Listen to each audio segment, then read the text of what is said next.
नमस्ते प्रणाम। हम आप लोग के बीच एक विवाह गीत लेके आइल बानी। अच्छा लगी तो लाइक और कमेंट और शेयर ज़रूर करब और कमेंट में बताएब कि हमार विवाह गीत आप लोग के कैसन लागल। जे हमार वीडियो देखता, माई, चाची, बहिन, भाभी सब लोग के प्रणाम बा और साथे साथे भैया लोग के भी प्रणाम बा। आई आपके हम विवाह गीत सुनावतानी, बहुत प्यारा सा है।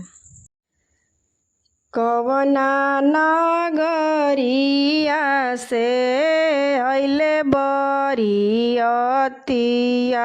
हो, कवना नगरिया भइले सोरजी, कवना नगरिया से अइले बरियतिया हो, कवन नगरिया भइले सोरजी,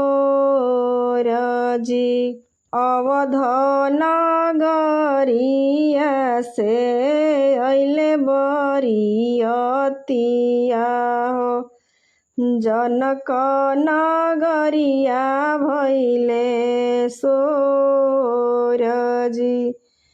अवध नगरिया से अइले बरियतिया हो, जनक नगरिया भइले सोरजी,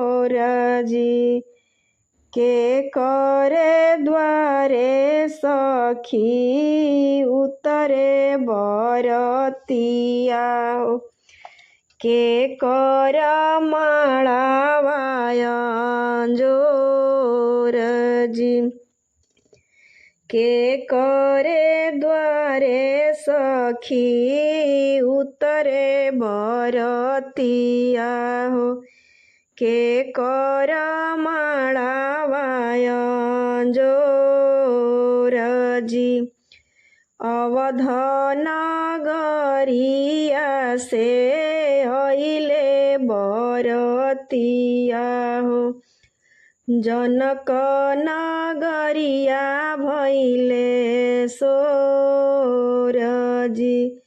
अवध नगरिया से अइले बरतिया हो, जनक नगरिया भइले सोरजी, राजा जनक द्वारे उतरे दुल्हा राम, मड़वा में भइले अंजोरजी, जनक दुआरे उतरे दुल्हे श्री रामचंद्र, मड़वा में भइले अंजोरजी,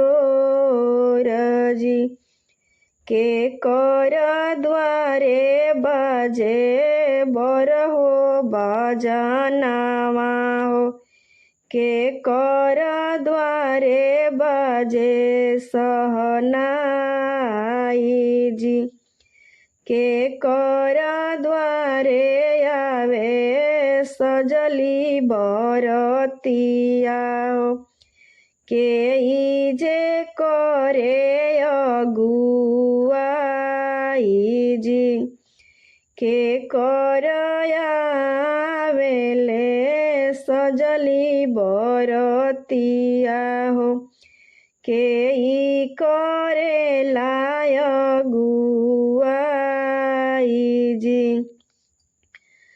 दशरथ दुआरे बाजे बरहो बजनावा हो, जनक दुआरे सहनाई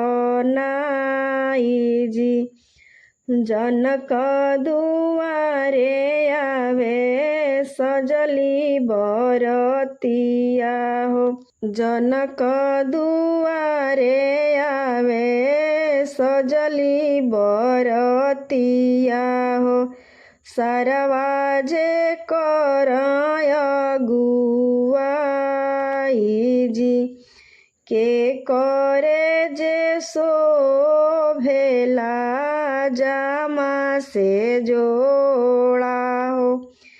के करे शोभे सोरहो सिंगार जी।